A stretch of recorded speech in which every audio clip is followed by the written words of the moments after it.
और आप समझ लीजिए, हम सब लोग इतने बेहया हो चुके हैं, इतने बेगैरत हो चुके हैं कि हम जरा सा अगर हमारे आदमी में कहीं कमजोरी हो गई, जरा सी कहीं हल्का सा भी वो कमजोर पड़ा, हम पहले लोग हैं जो ये कहेंगे। हम बहुत कह रहे थे यार इतना नहीं करना चाहिए था, देखो देखो इसने इतना ज्यादा कर दिया था, हम इतने मक्कार लोग हैं।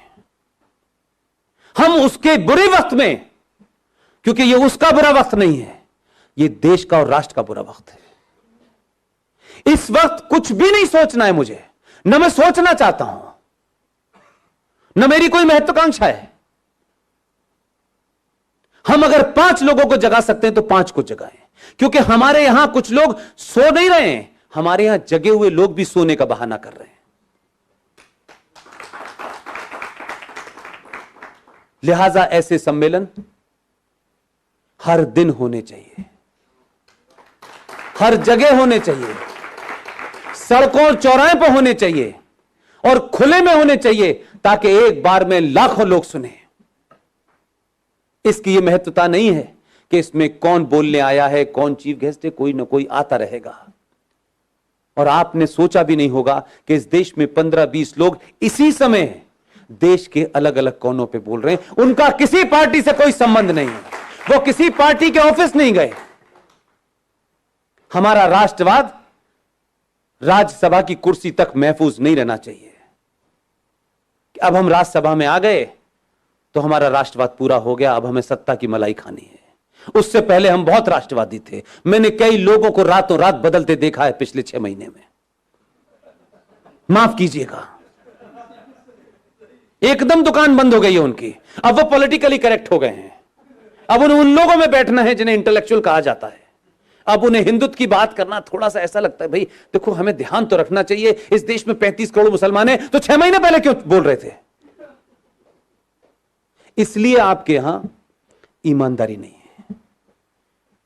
15-20 लोगों में, चाहे मेजर जनरल जीडी बख्शी हो, कर्नल RSN हो, सुशील पंडित हो, गौरव आर्या हो, ललित अंबरदार हो, इनमें से कोई एजेंडा है किसी का? रोज टेलीविजन पे आप देखते हैं, रोज कहीं ना कहीं भाषण चल रहा होता है उनका। किस लिए? क्या सिर्फ 90 करोड़ हिंदुओं में यही 10-15 लोग हैं? क्यों नहीं हर घर के अंदर 2-2 लोग पैदा हो रहे हैं? क्यों हम ये मानते हैं कि राष्ट्रवाद एक शाम में चाय पीने जैसा है कि थोड़ी देर के लिए राष्ट्रवाद भी बात कर लें? कुछ लोगों का राष्ट्रवाद 9 बजे रिपब्लिक टीवी देख के शुरू होता है और 11 बजे कहते हैं बस भारत माता की जय, सो जाओ। राष्ट्रवाद जीना होता है। अगर आपको अपने पे गर्व नहीं है, अपने इतिहास पे गर्व नहीं है, आपको बौनों जिन्होंने गुलाम बनाया है, अगर आप उनको महसूस कर रहे हैं, आप उनको मजबूरी में आपको झेलना पड़ रहा है, तो इसका मतलब यह है कि आपके अंदर कोई अपना स्वाभिमान नहीं है। जिसमें स्वाभिमान नहीं होता उसे राष्ट्र की कोई चिंता नहीं होती। उसको किसी भी हालत में रख दो, वो एडजस्ट कर लेगा, वो नाम बदल लेगा, वो धर्म बदल लेगा, वो लड़की की शादी करके एक नया रिश्ता बना देगा और नाम लगेगा, रख लेगा अपना शब्बीर कुमार। वो कुछ भी कर लेगा। अगर जागृत समाज होता तो उस दिन बोलना चाहिए था जिस दिन गुलशन कुमार की हत्या हुई थी। आप 3 चीजें रख रहा हूं रवि भाई, ध्यान दीजिएगा। इस देश की प्राइमरी एजुकेशन को हमने क्रिश्चियंस के हाथों सौंप दिया है, राइट? इस देश के इतिहास को हमने 70 सालों में कम्युनिस्टों के हाथों में सौंप दिया था। और तीसरी चीज बताऊं, इस देश का एंटरटेनमेंट आपने जिहादी मुसलमानों के हाथों छोड़ दिया है। आपकी तीनों चीजें आपके पास नहीं है। इसलिए गुलशन कुमार की हत्या हुई, आप समझे ही नहीं कि उसका क्या मसला था। गुलशन कुमार की हत्या भारत की एंटरटेनमेंट इंडस्ट्री के अंदर भजन, कीर्तन और मंदिर को बाहर कर दिया उसने। और अब मौला रे मौला होता है, लड़की हिंदू घर की होती है, लड़का मुसलमान घर का होता है। हर फिल्म में बताया जाता है इस्लाम कितना अच्छा है, हर फिल्म में बताया जाता है कि मुसलमान कितना अच्छा होता है। आपकी नई जनरेशन इसी चक्कर में गफलत में है। ना आपने खुद इतिहास लिखा है, ना प्राइमरी एजुकेशन आपके पास है, ना ही इंटरटेनमेंट का कोई नैरेटिव आपके पास है। इसलिए दिवाली पे सलमान की पिक्चर रिलीज होगी, ईद पे शाहरुख की होगी और क्रिसमस पे आमिर खान की होगी। आपकी फिल्म कहां बन रही है, कैसे बन रही है, पता नहीं है। हम अपने आइकॉन नहीं ढूंढते, और कोई आदमी राष्ट्र के लिए बिना किसी लालच के कोई काम भी कर रहा होगा तो सबसे पहले हमें उसी के अंदर कुछ नुस्ख निकालना होता है। हम उसको कैसे मजबूत करें इसकी हमें चिंता नहीं होती। हम एहसान करते हैं। हमारे दोस्त, बड़े अजीज, बेहतरीन इंसान विवेक अग्निहोत्री ने फिल्म बनाई ताशकंद फाइल। आपको कुछ कुछ चीजों का अंदाजा है? इस बार के एक बड़ा अवार्ड मिलता है, उस अवार्ड में 2 ही फिल्में फाइनल हुई लंबी 10 फिल्मों में से। एक कोई गिल्ली डंडा फिल्म बनी थी, क्या बनी थी, कुछ गली बॉय, एक वो थी और एक ताशकंद फाइल थी। दुख दूसरा है मेरा, सत्ता बदली लेकिन अभी व्यवस्था नहीं बदली है।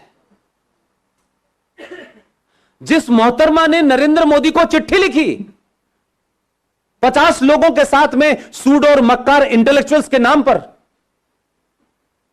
उस बंगाली महिला वो उसकी चेयरमैन थी।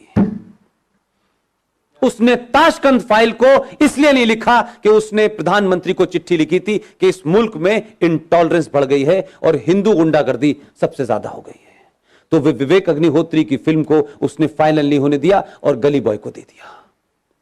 कहां कहां लोग बैठे हुए हैं जो अपने एजेंडे को चला रहे हैं, लेकिन मैं पूछता हूं आपने कहां देखी? सर हमने मोबाइल पे देखी। अरे मेरे भोले लोगों, ताशकंद फाइल को पिक्चर हॉल में देखने जाते तो उसके 2 रुपए विवेक अग्निहोत्री को मिलते। विवेक अग्निहोत्री जैसे लोग बड़ी मुश्किल में तो हैं, लेकिन हम उनको इनडायरेक्ट भी ताकत नहीं दे सकते। वो किन किन से लड़ रहा है, किन हालात में बना रहा है, और उसके बावजूद डिस्क्रिमिनेट करने वाली ताकतें उसका डिस्क्रिमिनेशन कर रही हैं। लेकिन 90 करोड़ में से 10 करोड़ लोग तय कर लेते कि इसकी फिल्म देखने जाएंगे, क्या फर्क पड़ता है यार, हमारा नॉलेज ही बढ़ जाएगा, वो ओरिजिनल डॉक्यूमेंट ही देखने को मिल जाएंगे, क्या फर्क पड़ रहा है। एक बार तय कर लेते। वो अब कश्मीर फाइल बना रहे हैं। कैसे बना रहे हैं मैं जानता हूं। जरूरी नहीं है कि हर चीज का ढंडोरा पीटा जाए ढम ढम करके तभी होगा। दूसरी ताकतें इतना मजबूत करती हैं उनको कि पैसा वही बट रहा है पूरे उसमें। पूरी फिल्म इंडस्ट्री 2 हिस्सों में खड़ी हुई है, लेकिन जो आपके साथ है वो ताकत में नहीं है।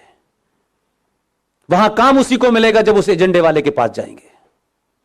272 स्क्रिप्ट राइटर हैं, उन्हीं से लिखवानी है आपको फिल्म, पैसा घुमा के वहीं जाना है, क्योंकि वो एक मिशन मोड में है, आप फैशन के मोड में हैं। हम अपनी कमियों को समझें। हमसे जो 1000 साल पहले भूल हुई थी मैं नहीं जानता क्या थी, लेकिन लगता है मुझे आज के दौर को देख करके कि कुछ भी नहीं होता, हिस्ट्री रिपीट हो रही है। लेकिन मैं इस बात से खुश हूं कि हम इस हिस्ट्री को रिपीट नहीं होने देंगे। आप सब लोगों ने मेरी बातचीत सुनी। मैं बहुत कुछ ऐसी बात जरूर कहता हूं कि आपको तल्ख लग सकती है, लेकिन यकीन मानिए अगर मलेरिया हो गया है तो दवाई कड़वी आपको खानी पड़ेगी, और अगर कैंसर है और कुछ लोग ये कहें कि नहीं नहीं नहीं तुम्हारे सर में दर्द हो रहा है, तो आप यकीन मानिए कि वो आपका दुश्मन है। कैंसर को कैंसर कहना सीखिए।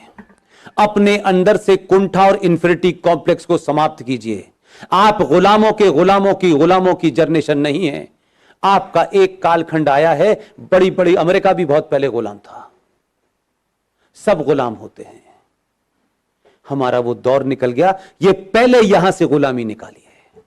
जिस दिन आप ये निकालेंगे, मुझे पूरी उम्मीद है अगले 500 साल तक 2019 रिपीट होता रहेगा। बहुत बहुत शुक्रिया, थैंक यू वेरी मच।